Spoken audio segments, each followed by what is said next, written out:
Hello అండి, welcome back to my channel. So ఈరోజు వీడియోలో మనం డౌన్ మెరిట్ లిస్ట్ గురించి మాట్లాడతానండి. న్యూస్ పేపర్లో వచ్చిన ఆర్టికల్ మీద నేనైతే ఈరోజు విశ్లేషంగా మాట్లాడతాను. వీడియో కనుక నచ్చినట్టయితే లైక్ అండ్ షేర్ చేయడం మర్చిపోకండి. సో నాకు ఈ వీడియోని నేను చేయడానికి సోర్స్ ఏంటి అంటే, 2 న్యూస్ పేపర్లో వచ్చిన న్యూస్ అండి. సో అది నేను మీకు స్క్రీన్ మీద కూడా చూపిస్తాను. సో జనరల్గా గురుకులాల్లో TGT, PGT, JL, DLs, librarians, PDs and పీడీస్కి అయితే అపాయింట్మెంట్స్ వచ్చేసినవి. ఆల్ సొసైటీస్ అయితే ఇవ్వడం జరిగింది. నెక్స్ట్ వాళ్ళకి జాయిన్ కావడానికి 60 days టైం అయితే ఇచ్చినారు. సో 60 days ఇంకా కంప్లీట్ కాలేదు. కొన్ని సొసైటీస్ త్వరగా ఆర్డర్స్ ఇవ్వడం వల్ల 30 days కంప్లీట్ అయినవి.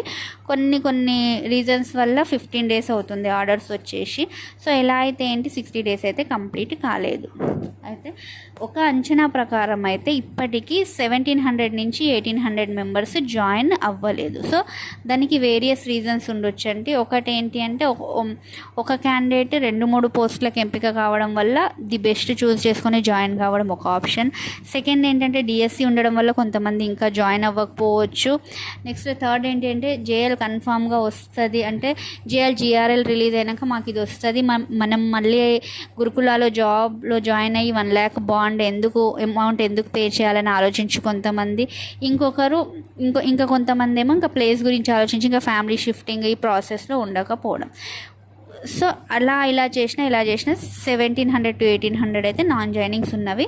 సో ఇందులో ఇంకో కొంతమంది జాయిన్ అయినా 50% ఇంకా జాయిన్ అయినా కానీ మనకి ఫైనల్గా 1000 వరకు నాన్ జాయినింగ్స్ ఉంటాయి. ఇది one side of the coin. Second side ఏంటి అంటే, ఇప్పుడు మనకు డిఎస్సిలో 11,000+ పోస్టులు ఉన్నవి. డిఎస్సి ఎగ్జామ్ కంప్లీట్ అయిపోయింది, ప్రైమరీ కీ కూడా వచ్చింది. సెకండ్ ఏంటి, జూనియర్ లెక్చరర్కి certificate verification is going on. ఇంకో 40 to 60 daysలో ఆ రిజల్ట్ కూడా అవుట్ అయిపోతుంది. సో గురుకులా వచ్చినా కానీ చాలామంది డిఎస్సి అనేది మన లోకల్ ఏరియాలో వస్తుంది, రిస్క్లెస్ జాబ్ కాబట్టి డిఎస్సికి వెళ్తారు. అండ్ జేఎల్ అంటే గురుకులాలో డిఎల్ వచ్చినా కానీ జనరల్ జేఎల్ అనేది గెజిటెడ్ పోస్ట్, వర్క్ బర్డెన్ అనేది కంపేర్ టు గురుకులాలో తక్కువ ఉంటుంది కాబట్టి కన్ఫామ్గా జేఎల్కే ప్రయారిటీ ఇస్తారు. సో ఇదంతా ప్రాసెస్ కంప్లీట్ అయిపోయాక కూడా గురుకులాల్లో ఫైనల్గా 5,000 నుంచి 6,000 వరకు ఖాళీలు ఉంటవి. సో అంటే వాటన్నిటిని బ్యాక్లాగ్ కింద వేస్తారు అని ఇక్కడ పేపర్లో అయితే ఇవ్వడం జరిగింది. సో బ్యాక్లాగ్లన్నీ జాబ్ క్యాలెండర్లోకి, అన్నిటినీ వచ్చే జాబ్ క్యాలెండర్లో నింపేలాగా కసరత్తు అనేది ఒక ఆర్టికల్. ఇంకొక ఆర్టికల్ ఏంటంటే, 6,000కు పైగా ఖాళీలు 2025-26 జాబ్ క్యాలెండర్ ద్వారా భర్తీ అనేది ఒక క్వశ్చన్ మార్క్ ఇవ్వడం జరిగింది. సో నేను దీని గురించి మాట్లాడతాను. మనకు 2024-25 అయితే జాబ్ క్యాలెండర్ రిలీజ్ చేయడం జరిగింది.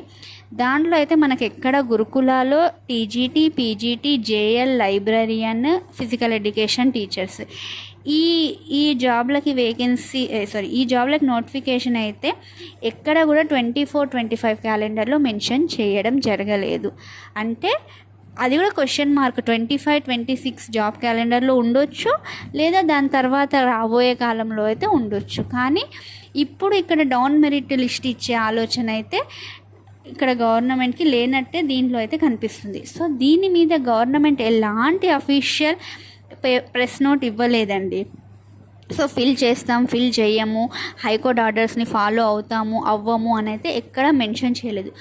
హైకోర్టు ఆర్డర్స్ ప్రకారం అయితే డౌన్ మెరిట్ లిస్ట్ ఇవ్వాలి. కానీ ఇప్పటిదాకా గవర్నమెంట్ దీని మీద నోరు మెదపలేదు. ట్రిబ్ని చాలామంది కన్సల్ట్ అయినప్పుడు వెళ్ళి అడిగినప్పుడు మాకు గవర్నమెంట్ నుంచి ఎలాంటి ఆర్డర్స్ రాలేదని చెప్పడం జరిగింది. సో ఇందులో ట్రిప్ పాత్ర ఏం లేదు. గవర్నమెంట్ నుంచి ఆర్డర్స్ వస్తే నెక్స్ట్ డౌన్ మెరిట్ లిస్ట్ ప్రకారం అయితే ట్రిప్ అయితే ఫిల్ చేయడానికి రెడీగా ఉంది. సొసైటీస్లో వేకెన్సీస్ని బట్టి ఏ సొసైటీకి ఎవరు అలాట్ అవుతారు అనేది మాత్రం ఇవ్వడం జరుగుతుంది.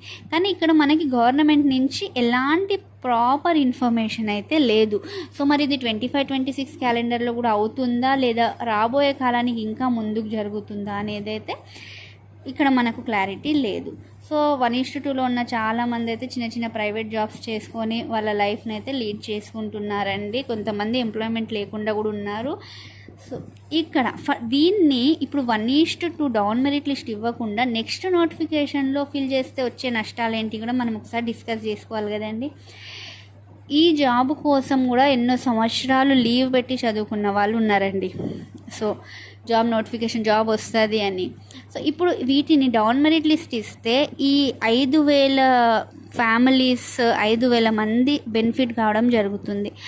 అదే దీన్ని నెక్స్ట్ నోటిఫికేషన్లో వేసినారనుకోండి, మళ్ళీ ఎవరైతే 1:2 క్యాండిడేట్స్ ఉన్నారో మళ్ళీ వాళ్ళు లీవ్ పెట్టుకొని చాలా సంవత్సరాలు వెయిట్ చేయాల్సి ఉంటుంది. ఆ నోటిఫికేషన్ రావాలి, మళ్ళీ ఆ ప్రాసెస్ అంతా జరగాలి, మళ్ళీ వాళ్ళు లీవ్ పెట్టుకొని అయితే చదవాల్సి ఉంటుంది. నెక్స్ట్ ఇంత చదివినా కానీ మళ్ళీ మనం మెరిట్లో వస్తామా రాలేమా అనేది ఒక క్వశ్చన్ మార్క్. ఇప్పుడున్నంత ఏమంటారు కాన్సన్ట్రేషన్ ఒకసారి దెబ్బ పడిన తర్వాత ఉండొచ్చు, ఉండకపోవచ్చు. దీనికి ఇంకొక రీజన్ కూడా ఉండిందండి. చూడండి, 2018లో గురుకుల నోటిఫికేషన్ వచ్చినప్పుడు కాంపిటీషన్ చాలా తక్కువ ఉండిందండి. అదే 19లో నోటిఫికేషన్కి ఏమో 10-15% జనాల్లో అవేర్నెస్ వచ్చింది, కాంపిటీషన్ కొంచెం పెరిగింది. అదే మనం మొన్న 23 నోటిఫికేషన్ చూసుకున్నాం అనుకోండి, ఒక్కో పోస్ట్కి ఎన్నో వేల మంది పోటీ. సో అక్కడ ఉన్న పోస్టులు 9,000, వచ్చిన అప్లికేషన్స్ లక్షల్లో ఉన్నవండి. అంటే ఇయర్కి కాంపిటీషన్ అనేది పెరుగుతుంది, జనాల్లో అవేర్నెస్ పెరిగిపోతుంది. సో మళ్ళీ ఇప్పుడు వీటిని డౌన్ మెరిట్ లిస్ట్ ద్వారా ఫిల్ చేయకపోతే, సో ఎవరైతే 1:2 అభ్యర్థులు ఉన్నారో వాళ్ళైతే డెఫినెట్గా వాళ్ళ టైం లాస్ అయినట్టు, వాళ్ళ మెరిట్ లాస్ అయినట్టు, ఎవ్రీథింగ్ లాస్ అయినట్టే. సో డౌన్ మెరిట్ లిస్ట్ ఇస్తే ఆ ఫ్యామిలీస్, ఆ మెరిట్ క్యాండిడేట్స్ అనేది బెనిఫిట్ కావడం జరుగుతుంది. సో ఒక్కొక్క పర్సన్కి 2-3 జాబ్స్ రావడం వల్ల యూజ్ ఏం లేదు. అదే 5,000 మెంబర్స్ అనేది బెనిఫిట్ కావడం జరుగుతుంది. సో దీని గురించి మనము గవర్నమెంట్కి మన సమస్యను గవర్నమెంట్ దృష్టికి తీసుకెళ్ళాలి, డౌన్ మెరిట్ లిస్ట్ గురించి మాట్లాడాలి. సో వీడియో కనుక నచ్చినట్టయితే లైక్ అండ్ షేర్ చేయడం మర్చిపోకండి. Thank you.